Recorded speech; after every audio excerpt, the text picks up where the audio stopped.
What's up, guys? Welcome back to Chum Chat. It's a great episode today. We got a friend of mine on. This guy y'all might know. His name's Dabo Swinney. He coaches a football team up in South Carolina, and that's pretty much it about him. But we're gonna dive in today, asking him some questions and see if he has any good answers. He's kind of shy. He doesn't like to talk much, but we'll see if he can give us some answers today. But how you doing during this quarantine, Coach? Doing well with your family and everything like that? How's it going? Yeah, it's good. I've got my quarantine beard going, a lot like you do right now. And let me help you with that intro. Not just a team in South Carolina, Clemson. Oh, all right, there's a big. You left out a major part right there. All right, for your audience. And I'm assuming this is going nationwide. And we've got some big-time sponsors, like, hey, we watched Tin Cup the other night. When Tin Cup got to go to the U.S. Open, he had all these sponsors, like Waffle House and, whatever, Joe's Truck Stop. And, so we need some sponsors. We've got to get the sponsorship up for the Chum Chat. I know. You're right. We're working on it. Well, first of all, Coach, wanted to thank you for joining us today. Yeah. And just, for our viewers, could you just share your story of, you were a player at Alabama, eventually a coach at Alabama, went to real estate, went to Clemson, was an assistant coach, and then eventually was the head coach at Clemson. So could you just, kind of story and then what your key lessons you learned along your way? Yeah, well, grew up in Pelham, Alabama. It was a small town when I was there. It's grown a little bit now, but south of Birmingham, and went to Alabama, as you said, and decided to walk on the football team, and ended up earning a scholarship and lettered 3 years. In my senior year, won the national championship, and then wasn't quite good enough to make it to the next level. And so my coaches asked me to be a graduate assistant and get my master's. So I stayed and got my MBA, and I was a grad assistant coach. And I'd never really thought about coaching, to be honest with you. And but it just was very natural, and loved it. So I did that for 3 seasons, 93, 4, and 5. And then February of 96, Coach Gene Stallings hired me to be the full-time receiver coach and tight ends at the time. So I was coaching receivers and tight ends. And so I coached with him, and then he retired, and I got retained by the new coach, Mike Dubose. I coached with him all the way through 2000. He got let go. And so spring of 01, I was without a job. I was 30 and 2 kids, trying to figure out, what's next, and tried to get a bunch of different jobs. Just couldn't get hired for whatever reason. And so I had a guy reach out to me. He was actually a coach in the late 80s at Alabama when I first went there. And he had since gotten in the shopping center real estate development business. And so he asked me if I wanted to come work with him. And I didn't have a job. And so I joined him in April of 01. I went to work with Rich Wingo at a company at the time called AIG Baker, which was a shopping center development company. And next thing you know, I'm all over the country, from Las Vegas to Colorado to Kansas, all over, working on shopping centers. And we would build these big shopping center places with big tenants. And so I started learning that business. So I did that for the 01 season and the 02 season. So I was out of coaching those 2 years. And then in early February of 03, Tommy Bowden reached out and asked if I was interested in getting back in coaching and going to Clemson. And so I said, yeah. So loaded up, moved to Clemson, South Carolina, February of 03. And at the time had a 4-year-old, 3-year-old, and then my youngest Clay was born there. So I'm about to start. I was an assistant for 5.5 years. And then in the middle of the 08 season, they made a change with Tommy Bowden as the head coach and made me the interim head coach to finish out the year. And, we just kind of did well enough to where they said, you know what, we want to give this guy a chance permanently. So I got the job after the season, and the rest is history. So I'm going on my 18th year at Clemson and my 12th as the head coach. So it's been an unbelievable journey and learned lots of lessons along the way. Probably just, two big things I would say that I think are very relevant, especially to a younger age group that I learned both as a player and as a coach. So my sophomore year at Alabama, Tuesday practice. So my redshirt freshman year, I played in one game. So I'm just a scout team guy. I'm just a grinder. And my sophomore year, it's about the fourth or fifth game of the year, and it's just a Tuesday practice. I'm over there on scout team, just doing my thing, and all of a sudden the equipment guy comes and gets me and says that Coach McCorvey, the receiver coach, wanted to see me over on the offensive field because I was over with the defense, and so I have no idea what I'm going. I'm going over there to see this coach, and I'm thinking, I'm trying to figure out, did I miss a class? I don't know what I did wrong because this guy's never said my name. And so I get over there, and he puts his arm around me, and he says, "Hey," he said, "I've been watching you." And he said, "I'm tired of these guys, blah, blah, blah, blah, blah." And he said, "Hey, I'm going to give you a shot today." He said, "If you do well, you're going to play this Saturday." Just like that, out of the blue. And so the lesson in that is two things. One is, even though I wasn't playing, even though I wasn't getting the opportunity, I had been preparing for my opportunity. And so the lesson is, you got to prepare for your opportunity. All right. Even if it never comes, better to be prepared without an opportunity than to be prepared, not be prepared with one. And so I had put in the work. I knew my plays, man. I had been grinding. I had made my mind up that I was just going to bloom where I was planted. You know what? If I was going to be a scout team, I was going to be the best scout team receiver that had ever come through there. And everybody was going to know my name. They were going to recognize my work ethic. That was just my mindset. I quit worrying about all the stuff I didn't control. And I started focusing on what I did control. And I got my attitude right because my attitude wasn't very good the year before. And I just quit worrying about that. And I said, you know what? If this is my role, I'm going to bloom where I'm planted. And if I may never get a chance, but when I do, I'll be ready. And I put the work in. And I knew I was good enough, but I just didn't know if I'd get the opportunity. And so the two things in that is, one, be prepared for your opportunity, and two, bloom where you're planted, because you never know who's watching. And I had no idea that Coach McCorvey, because he had only been there a year, and the previous spring, I didn't even get to play in the spring game. He didn't give me any reps. He didn't give me any reps in fall camp. And so I didn't even think he knew my name. But he was paying attention. And so you never know who's watching. So it's so important that whatever it is you do it to the very best of your ability. Somebody's going to pay attention sooner or later. That's number one. And then number two, be prepared for your opportunity. So you take that lesson. So I go on. I played that weekend, just like he said, and I never went back to the scout team. I got on scholarship. I've led those 3 years. I played on a national championship. Completed pass there. Is that Dabo Swinney? Dabo Swinney. Dabo Swinney. And a catch. Dabo Swinney. So we need to get Brian Bergdorf some experience, not just handing the ball off, but also. And then they hired me as a coach. All right. And fast forward to October of 2008.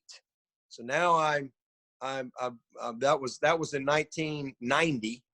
All right. So now 18 years later, 2008, I come to work on a Monday, October 13th.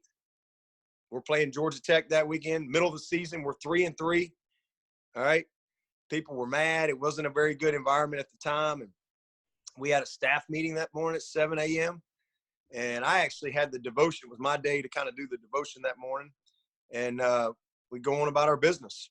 Well, about 10:45 or so, 10:30, the operations guy walks in our offensive staff meeting and says, "Hey, Coach Bowden needs to see the whole staff in the staff room." And we're like, well, it was kind of weird because we'd already had a staff meeting. So now we go in the staff room, and he walks in and he tells us that he's going to be moving on and that they're making a change and he'd be talking to us soon. And so he walks out and the AD walks in. All right. I'm an assistant. I don't have a relationship with the AD. The AD walks in and just says, "Hey, we're making a change, and this is what we think's best. And, I expect all y'all to do the very best you can. I know it's a tough situation." And he said, with that, and he looked at me and he said, "Dabo, you're now the head coach. You call all the shots. I need to see you in my office in 5 minutes." All right. So just like that, all right, just like that Tuesday practice back at Alabama in 1990, this is a Monday, October 13th in 2008, in the middle of the season. And but the two things that stayed with me from the day I got into coaching in 93, I prepared to be a head coach. I didn't know if I'd ever be a head coach, but I prepared. I learned. I've started putting a little book together. If I ever got a shot, I wanted to be ready. I wanted to know, hey, here's my philosophy. Here's my beliefs. Here's my academic beliefs. Here's my discipline. Here, whatever it is, here's how I would practice. And I had kind of worked on that all these years. All right.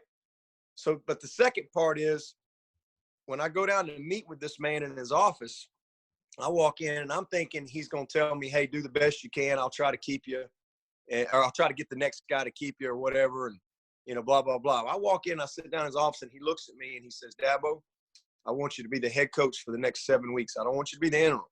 And I'm looking at him. He goes, and whatever you think you need to do to fix this, I'm going to support you. You can fire the whole staff, whatever it is you think we need to do. He goes, but here's what I believe. I've watched you for 5.5 years, and you're ready for this job, number one. And number two, I'd love to see you get this job. And so all of a sudden I walk in with one mindset like, oh, it's just going to be miserable. He's telling me that he wants me to get the job. Now I'm going to hire the best guy, but you got an opportunity to go prove it these next 7 weeks. And I don't want you to be an interim. I want you to be the head coach, and this is your opportunity. He goes, but I've watched you, and I think you've got a chance to be a great head coach. And he started telling me, I watched how you handle your players. I watched how you do with the community. I've watched how you are with your family. I watched how you discipline your guys. I've watched you in recruiting. He starts telling me. So the point is, bloom where you're planted. You never know who's watching. You never know who's paying attention. So many people get so busy worried about the next thing, especially my profession. Maybe they're an assistant and they'll take a bad job just so they can be a coordinator. All right. Or they'll take a bad head job just so they can be a head coach, as opposed to just be great with whatever it is you're doing. Don't worry about all these things you don't control. And if you do that, people will notice that. So be prepared for your opportunity and bloom where you're planted, because somebody's always watching. Yeah, that's great stuff. I think all of us have kind of taken on that role of blooming where we're blossom as I moved to Texas and kind of came up, and Judson did the same thing, and now Johan he's in Portugal, if you didn't know, Coach. But yeah, we talked to Will last week, and we had Will on. I know you listened to some of that episode, but he told us. Hang on, Tanner. I'm gonna try to switch. I'm gonna switch my Wi-Fi. I think I need to switch. Right. Hang on.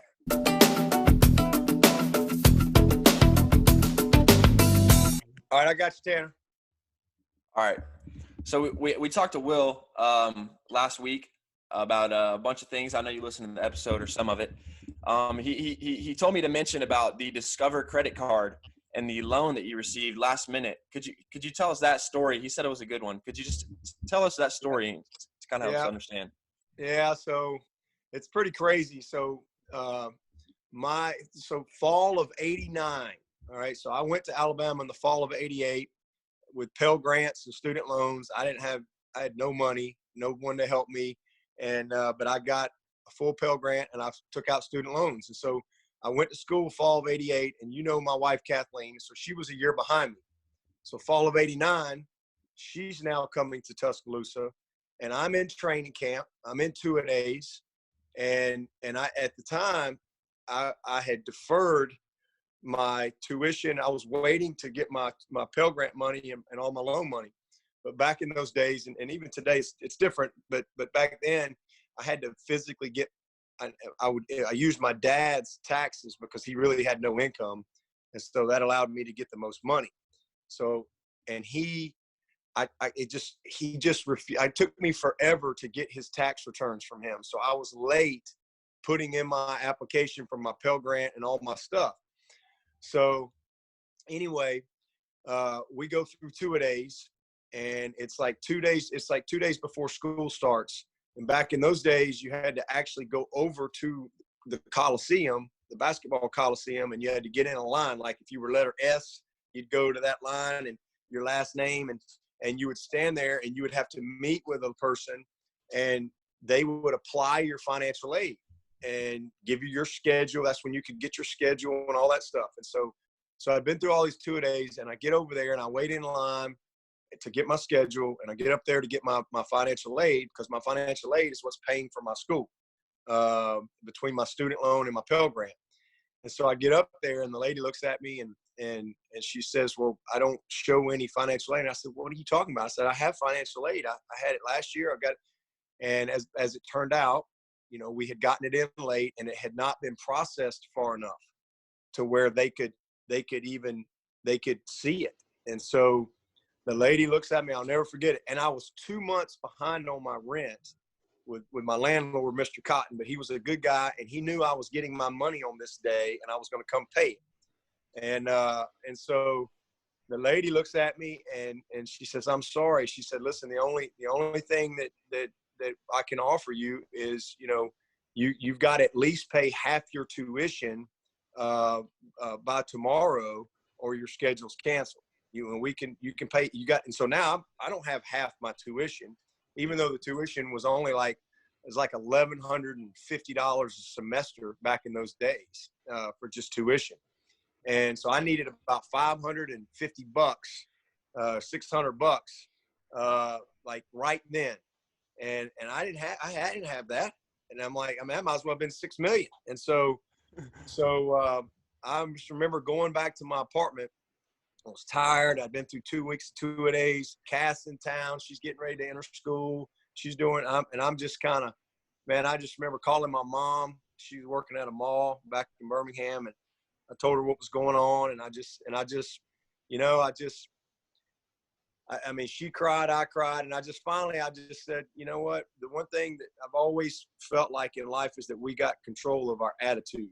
And there's just certain things, and I was growing in my faith. I had gotten saved when I was 16, and I was starting to, now I'm like 19, and I'm just like, and I told my mom, I said, you know what, Mom? I said, hey, I guess, I'll just have to come back to Birmingham, and I'll just get a job. I'll work, I'll save some money, and I'll try to come back to school in January, and this and that.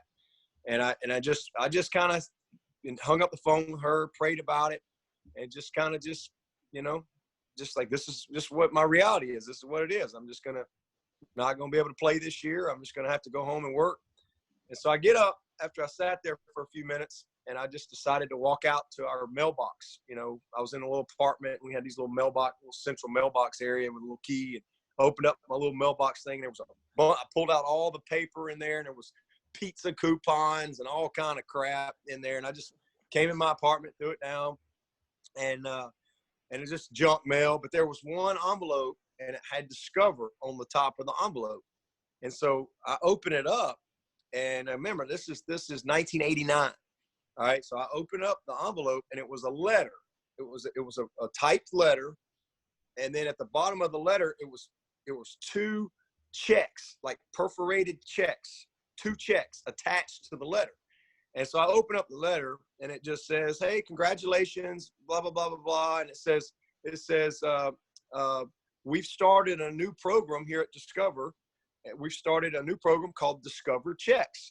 And for those in good standing, please feel free to write one of these checks just like a normal check for up to your credit limit. And I'm reading it, I'm going, what? I don't understand what they're talking about. I've never heard of a Discover check, and so yeah. I thought it was some kind of scam or something.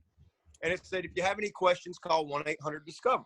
And so I called 1-800-DISCOVER, and the lady answers the phone, and she's like, she asked me for my information, and I was like, yes, ma'am. I said, I got this letter. I said, I don't really understand. I said, because I don't have a Discover card. I don't have a credit card.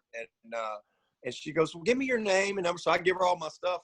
And then she comes back and she goes, well, we showed that we issued you a credit card back in. And I'm like, and so now I'm panicking. I'm like, what? What do you mean? I don't have a credit. And so now I'm thinking it might have gotten sent to a relative that's probably, used it, or now I'm in debt. I had no idea. And I'm going, I don't have it. And then she goes, oh, it was actually returned. We had a wrong address. I went, what? I said, you mean I got a credit card? And she said, yes, you were a part of our good student program or whatever. And I was like, I have a credit card? And she goes, yeah. And she goes, I said, you're telling me I can just write these checks for anything I want to write it for? She goes, yeah, just like a personal check. She goes, but only up to your credit limit. And I said, well, what's my credit limit? And she said, $1,000. And I went, what? I mean, that's all happened in about a 15-minute span, from tears, talking to my mom, going out, coming in. Now, and I owed my landlord, and I owed half the tuition. And this all happened in about a 15-minute span. And I went from, I mean, and that was one of my moments early in life where I knew that God had his hands on me and that he was in control. And I took, it was unbelievable. I ripped it off and I started screaming on the phone to this lady. She probably, I would love to get a recording. I'm sure Discover has it somewhere. And I'm like, what? I said, you mean, oh, yeah. She goes, and she's just laughing at me. So I went right over there I wrote Mr. Cotton a check for about, I don't know, $380. And then I wrote University of Alabama, like $600. I'm $1,000 in debt, but I'm good. I'm in school. And that's my Discover card story. And so the crazy thing is, fast forward later on in my life, I knew without a doubt, that we were going to win the Orange Bowl because we got beat in 2011. All right. But they got a new sponsor. And it was, guess who their new sponsor it used to be the FedEx Orange Bowl and all that. But they got a new sponsor, and it was called the Discover Orange Bowl, Discover Card Orange Bowl. And so in 2013, I said, we're going to the Orange Bowl. And I said, and we're going to win it. And so I got to tell this story to the CEO of Discover Card, and he loved it. And I actually did a little story. I did a little thing for the employees of Discover, just kind of encouraging them. They never know who they're talking to and what joy that they could bring their customers. Because this lady just changed my life that day. And so we did win the Discover Card Orange Bowl in 2013. We beat Ohio State, and I knew we were going to win it before we ever got down there. It was just kind of full circle, that Discover Card. Wow, I've been a member. Awesome. I've been a member since 1989. Says it on my card. You know, it's funny, Coach, because, you know, you said you were late on your payments to your landlord. You were late on getting some papers in. But from what Tanner says and what his dad says is you don't like to be late. And from what I've heard, it all goes back to, you know, your Alabama walk-on days, and you missed a practice and you had to run until you're almost dead and passed out. So yep. How did that, you know, obviously it affected you. You're not late anymore. Yeah, back in those days, if you weren't traveling, we would have a full scrimmage at 5:30 a.m., full pads, 5:30 a.m. on Fridays. It was crazy. Like, they'd put us in jail if we tried to do something like that now. So if you were non-travel, you had to come over there, full pads, 5:30 a.m. on the turf. All right, every Friday we would do this, and the coaches would be there and all this. It was crazy. And so just somehow one Friday morning, this was that same fall of '89. I'm a redshirt freshman, and I had my alarms, and for some reason I woke up and it was 7 a.m. and I went, I mean, you know that feeling, like my heart dropped, and I'm like, oh, and then I'm like, well, they probably won't even know I was there. They won't even miss me. Like, you know, who am I? They don't even know who I am. And so, I mean, there's 150 people on the team. They ain't gonna miss me. So I show up Monday to practice, and Mondays are light days. They had played the game, and nobody said anything to me, nothing. I'm like, all right, I'm good. So I come Tuesday, we're in full pads, and I'm in flex. We're stretching. All of a sudden, the strength coach comes over to me, Rich Wingo, the same guy who ended up hiring me in my real estate life years later. All right, this is fall of '89. Same guy that I went to work for back in '01. He comes over to me in flex. He's a former Green Bay Packer linebacker, and he walks over and he goes, Mr. Swinney, you'll be with me when flex is over. And I'm like, yes, sir. And I'm going, crap. And so the entire practice, I'm in full pads. He literally tried to run me off. And he told me, he said, I'm going to try to run you off today. and it was unbelievable. I mean, it's a miracle that I lived, to be honest with you. I think about that now. I mean, I would be sued so bad if I did something like that, but I made it. In fact, my teammates kind of carried me off the field and into my locker room. And in fact, I think that day was one of the days that I probably earned a lot of respect, because he really did try to run me off. And the next day, I couldn't go to class the whole next day. I was so sore and I was exhausted. But I come to practice the next day, same thing, I'm in flex lines. Coach Wingo comes up to me and he says, Mr. Swinney, I want you to come lead us in flex today. So I'm this redshirt freshman walk-on that no one knows. So the next day I'm up in front of the team, leading us in jumping jacks and all that. But yeah, that was one of those moments where I was really tested, but I didn't quit, and hung in there. And I think that was one of the reasons because I was only with Coach Wingo that fall of '89, and he was gone. And I didn't see him again until '01 when I went to work for him. But I think that was something that resonated with him years later. Crazy.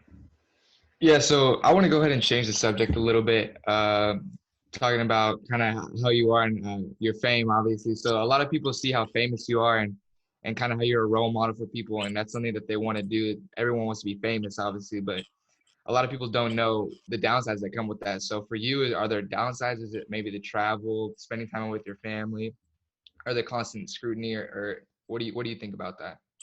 Yeah, there's so many blessings about my job. I mean, unbelievable. I could spend all day listing the blessings, but there are a lot of negatives too. And that is what a lot of people don't see.